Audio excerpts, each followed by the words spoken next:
double whammy. Whammy. Welcome to another reading vlog. So let me let you know what I'm doing. I have a book from the library. This is the last one I borrowed. This is Foe by Ian Reid.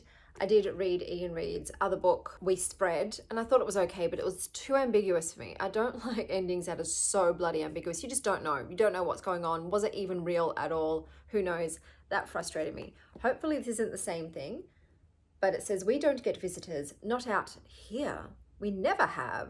So we'll see how it goes. A bit of a thriller.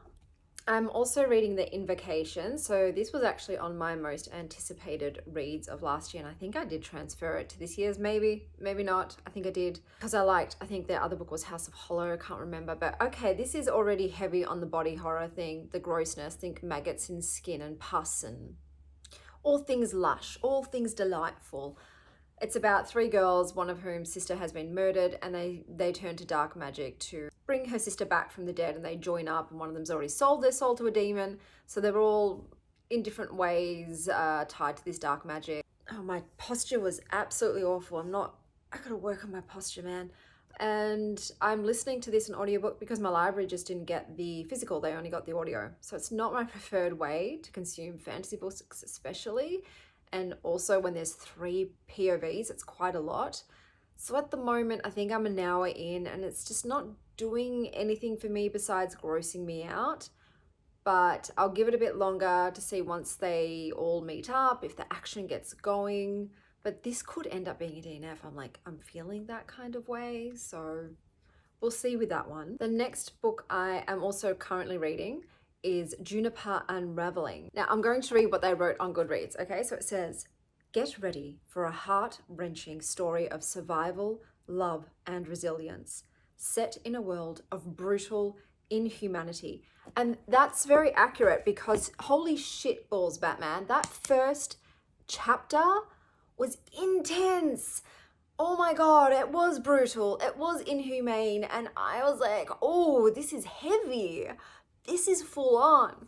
How am I going to go? Look, that being said, there are some very brutal survivalist stories that I do love. They don't make you feel good, but you're like, that was amazing, but also I'm severely depressed now and also glad I don't live in that world. So basically it opens up with a mother and her children, and she's shaving one of her daughter's head and she's muttering, like, they only take boys. And it's in a post-apocalyptic world. Something's gone on. There's not many survivors. And then these people barge, all men, into their home. They just shoot the mother.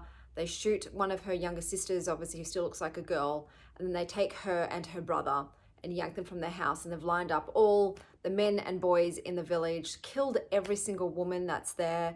Still, I don't know why. So the world building information is still being set up. So I'm not really privy yet to all of the info. I'm not on the down low, but like I said, absolutely shocking start. On her way out, she grabbed one of her favorite books, which was a Harry Potter book. So like I said, set in our world, but post-apocalyptic. I think there was a virus, something of that nature, but yeah, man, it's intense. We'll see how it goes. I'm like, holy crap, if this is going to be a thriller, and then I'm reading the very body horror, dark demon magic Invocations, and I've got this Juniper, Unraveling. That's a lot. I think I need to pick something light and breezy up as well for this vlog, so it's not all intense. Got a package. I think it's a perfume sample because I'm on a perfume journey at the moment. If you're interested in perfumes, feel free to go watch Melbourne Diaries on my other channel. But yeah, I'm trying to find some new scents because my regular scent, Angel, isn't smelling the way it normally smells on me anymore. So the other book I just got in, I think that is also one of my most anticipated reads for this year, is A Fragile Enchantment. And I think this is a bit more of a romance fantasy, I think, with a royal wedding and something like that. So a bit of magic. I think that'll be the other book that I do for this vlog because I need something that's a bit more fun, lighthearted, and, hopefully a bit of spice. That would be nice.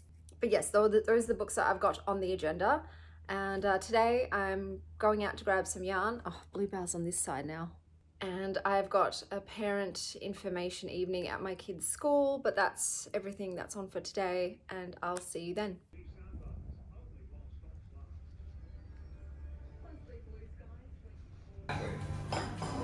It's not. It's like me. Okay,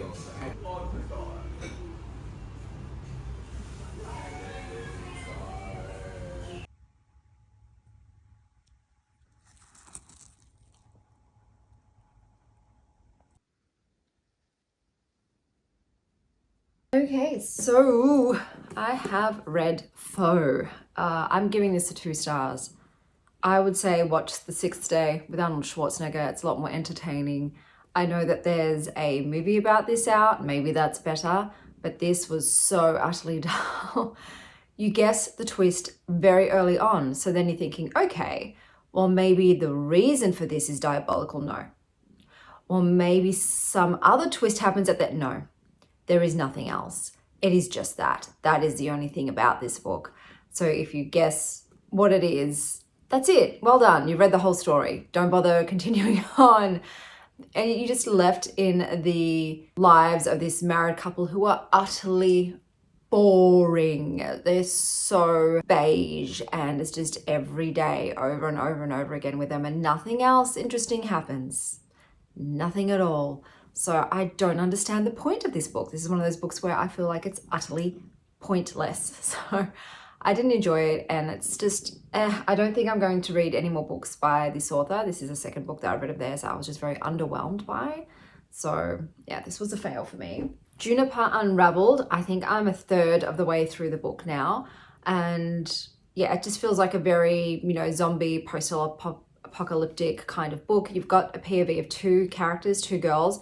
One of them I'm suspecting something about her and her connection to this other girl. We'll see if that actually comes into play. But basically, yeah, you've got one young girl posing as a boy trying to save her brother. Her life is very brutal.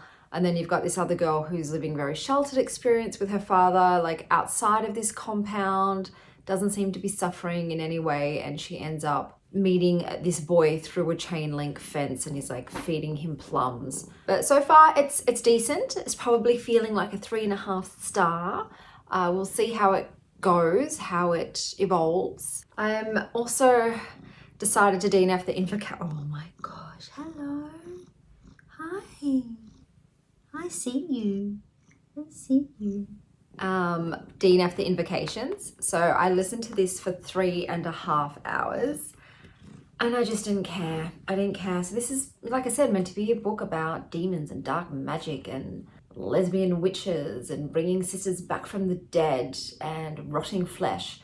And yet it was, once again, really just tedious and unemotional, considering the dark emotional matter in it. I just didn't connect to any of the characters whatsoever, and so I didn't care. And I think if you don't care about a book, you're not going to like it. It doesn't matter what happens plot-wise, you're not invested.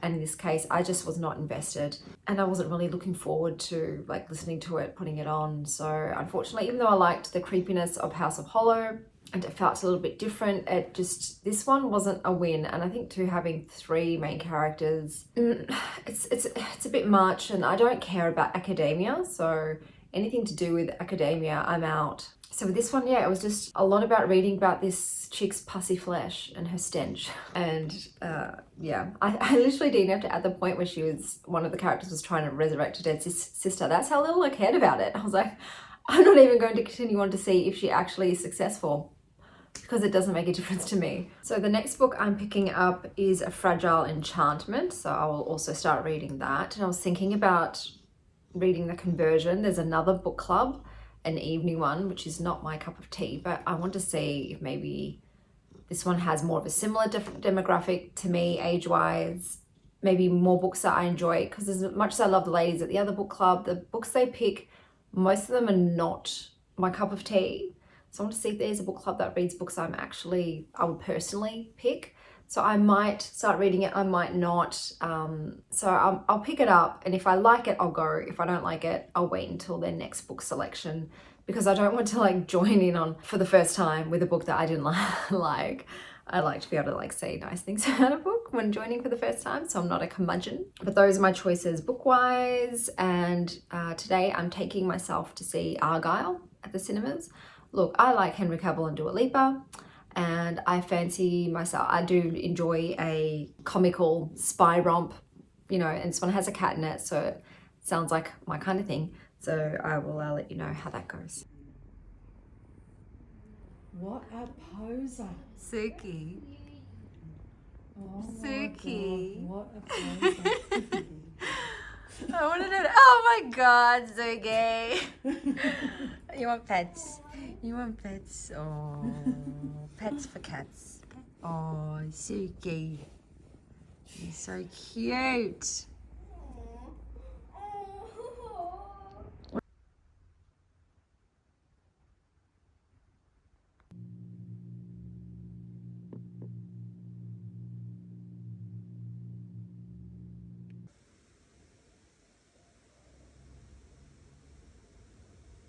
Okay, so I'm wrapping up the rest of the books I read this week. Oh boy, what a week. So Juniper, Unraveling, my final score for that is 1.5 stars. This was awful. So this was very trauma porny. I know I said it started off quite brutal and violent, but it doesn't let up, and it's just, it felt gratuitous. It felt like that was really the only thing about the book is the shock factor, just the constant like physical, medical and sexual violence that was in it. Things just get just real dumb. Especially after it skips 8 years ahead, the characters are just, there's no one likable in there. The plot isn't that interesting, and I wish I had DNF'd it. I honestly do. That was not worth pushing through. I'm not sure why I did. I think just because the beginning of it was just so shocking and interesting though, but then it just didn't get interesting. So I'd say stick to any other zombie book, movie. Any of those are better than this one. The next book I picked up was A Fragile Enchantment, and I DNF'd this at 44 pages. So this was just too silly, too young. The main protagonist is just so naive, and then her love interest. I understand that they're going for the grumpy sunshine trope. However, her love interest is just a rude, childish little shit. And there's a fine line between that grumpiness and, like I said, someone just being an absolute brat and a turd, and he was the latter. So I just did not want to read any more of it. I just can't. I can't with this. It has not got me interested or invested whatsoever.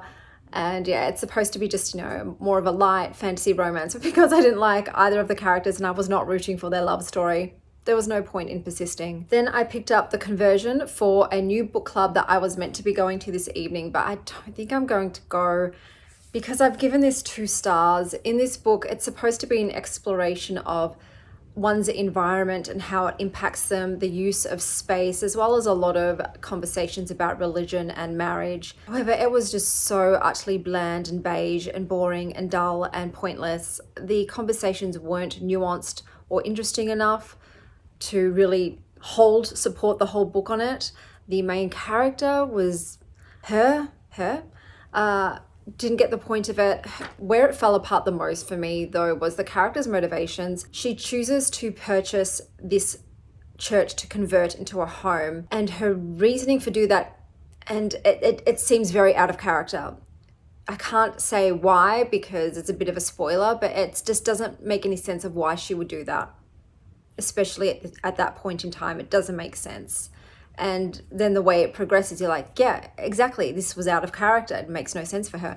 I didn't like it. And yeah, I wanted to try this new book club out because I actually don't have the kids this evening, which is rare because their dad's back from his holiday. But it's meant to be a storm happening, and I don't know, it's like 38 degrees, and I just don't know if I want to have my first time at this book club, like introducing myself, like trash talking a book that I just thought was pointless and boring and a waste of my time reading. So I'll see how I feel when the time comes to go, if I can be bothered. But because I'm going out for Valentine's Day dinner tomorrow and I'm not feeling the best today, I'm feeling very flared up and not well. So I'm thinking maybe it's better I just rest today and save up all of my energy for tomorrow. And then the last book that I read this week, which thank God ended up being a 3-star, because if I had gone a whole week of books and have the best one be a 2, it would suck. It would suck balls. So I read City of Stardust, which is one of my most anticipated reads for this year. It is a, I guess, fantasy romance, but it's just so average and mediocre. It started off well. Once again, a lot of these books start off well and then they just lose me. They come on strong, they show me their best, and then it's like, oh wait, this is just mutton dressed as lamb. So it was the same thing with this one. You start off with a young girl whose mother is leaving her behind. You don't know why. Oh, this is another pet peeve of mine. So everything to do with the character of the mother, I don't understand. Once again, I don't understand. It is not explained, and that is very frustrating. But she leaves her behind, and then you find out that this family is cursed, and they've got like this deal with the demon, and the demon must collect. And because the mother's not there to collect, she's going to take the daughter, and she's got 10 years to either find her mother or find a way out of this bug and this deal that they've made. It reeks heavily of the Mortal Instruments. I think the Mortal Instruments did it better. So like I said, I don't want to talk about key plot points because it's twists that you wouldn't know, but Mortal Instruments did it better. And it sucks because they have these beings that I would normally be very interested about, but in a way, the way they're portrayed and the way they're utilized is so tedious.